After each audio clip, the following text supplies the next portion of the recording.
The rain was working the blinds like a man with a grudge, and at 1:30, the last person I wanted to see was already sitting in my office. I'd met her over a dead prizefighter. She'd cried on cue and pointed me at a patsy, and a nobody hanged for it. She worked for a name nobody says out loud. The respectable kind, the kind with a wing at the hospital and the police commissioner's private number. The trail to him had died 5 times. Every time she was somewhere near the grave. You're looking at me like I'm going to bite.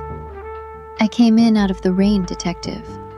A girl can do that. Last time you came in out of the rain, a man ended up at the end of a rope wearing somebody else's crime. So you'll forgive me if I keep the bottle on my side of the desk. I did what I was told. You don't tell the man I work for no. You don't quit him either. People who quit him turn up face down in your harbor, and the papers call it a swimming accident. And yet here you are. So either he sent you to put another rope in my hands, or you finally found the one thing in this town that scares you more than he does. He knows I'm frightened. That's the part you don't understand. A frightened operative is a loose one, and he cleans up loose things. I'm not asking you to forgive me. I'm not asking you to like me. I'm asking you to take this. It's brass, it's small, and it opens a drawer in the study of the most respectable man in Calloway Bay. Everything you ever couldn't prove is in that drawer. Consider it a gift. From a snake. I looked at the key sitting on the blotter, small and cold and bright as a confession. A snake handing you a knife is still a snake, but the knife is still a knife. 5 times the trail to that man had stopped dead. Now a frightened woman had set the next step on my desk and dared me to take it. I've never met a thread I didn't pull. I just had a feeling this one was tied to my own neck.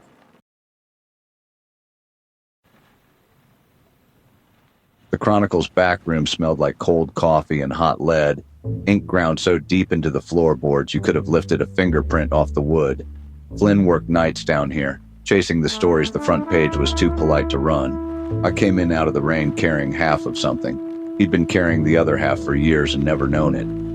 Look what the weather dragged in. You don't come down to the press unless you want something printed or you want something buried. Which is it tonight, Detective? Neither yet. A woman handed me a key and an address before she vanished.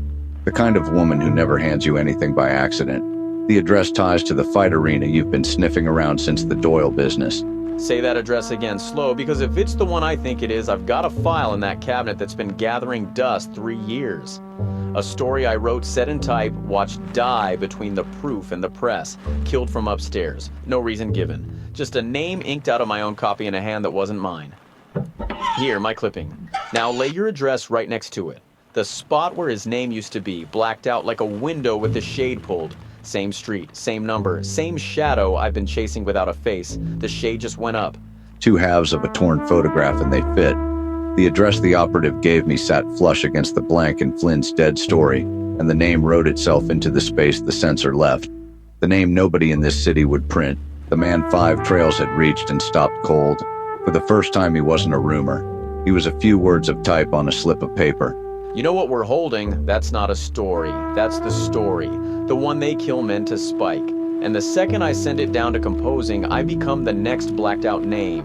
I'd buried the truth 3 times now and called each one the last. Flynn held it up to the light like it was something a man could survive printing. I knew better.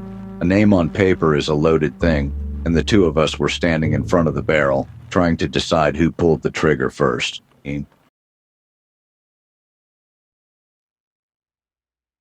The Blue Room was the kind of place where the band played soft and the bills came hard. Pauly Marchetti held court in the back booth, the one with its spine to the wall and a clean line on every door. He waved me into the seat across from him like he was doing me a favor. With Pauly, the favor was always the part that cost you. Sit down. Sit down. Have a drink. It's on the house. See, you and me, we got history. Not friendly history, but history. And a man with history, I extend him the courtesy of a conversation before anything else. Last time you extended me a courtesy, Pauly, 2 of your friends extended me down a flight of stairs. Ah, that. That was business. This is different. You want to know something? They got me wearing a thing I didn't buy.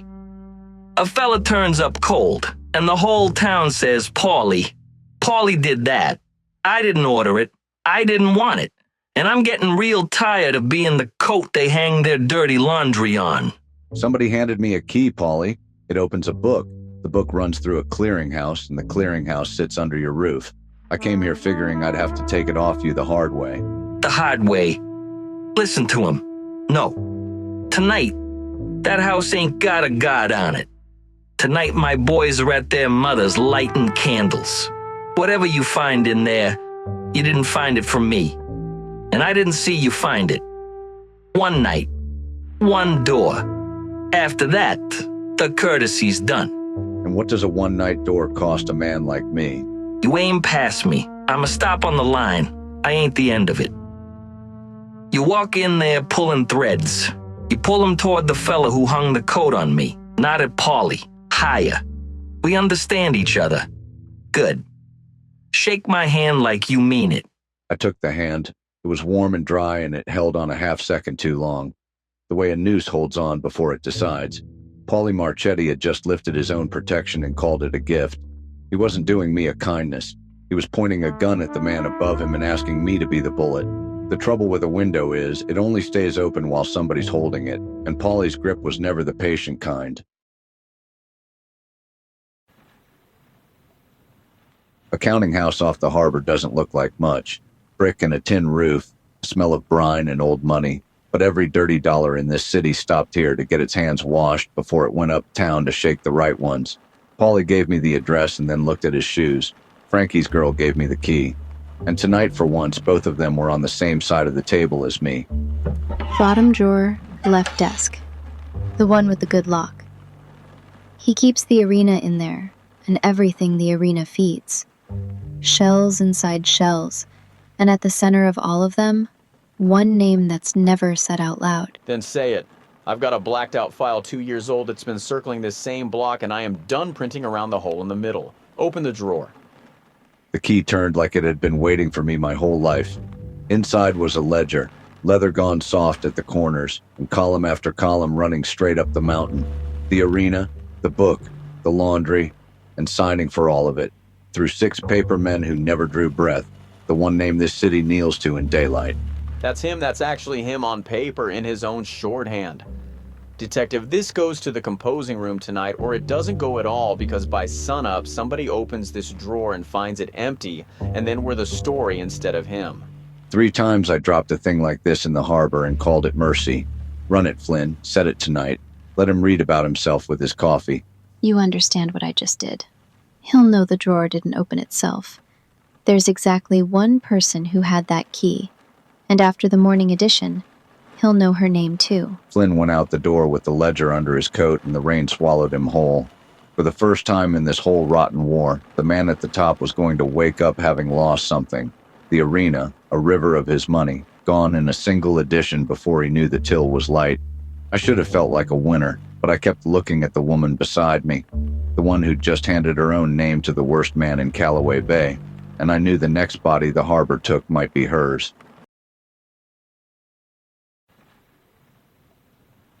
The rain came down on the pier the way it always does in this town, like it was trying to wash something off that wouldn't come clean. Brogan was waiting at the end of it, collar up, hat dripping, looking out at the harbor where the fog ate the water whole. He didn't turn around when I came up. He'd been a cop too long to be surprised by footsteps. 20 years I've been waiting to read a headline like the one they're setting in type tonight. And here I am, can't feel my hands, and it's not the cold. Is he finished, Patty? Finished? No. Men like that don't finish, they just learn to bleed quiet. But he took it, son.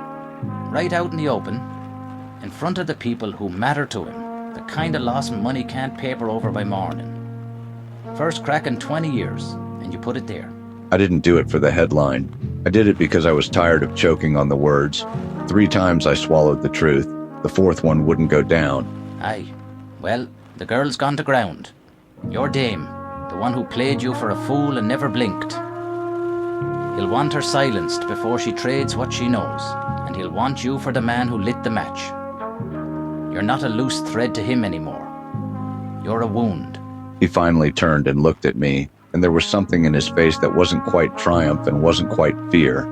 It was the look of a man watching a long war turn on a single night. Hear me on this. He's still standing, but he's bleeding now, and I've buried enough men to know it's the bleeding ones who reach for the knife. He walked back up the pier into the rain, and I stayed and watched the harbor swallow the fog. The untouchable man was touchable at last. I'd waited 5 cases to feel that, and now that I had it, all I could think was how a cornered animal fights. Not to win, but to take something down with it. Somewhere in this city, a wounded man was deciding who paid for the cut, and I already knew my name was on the short list.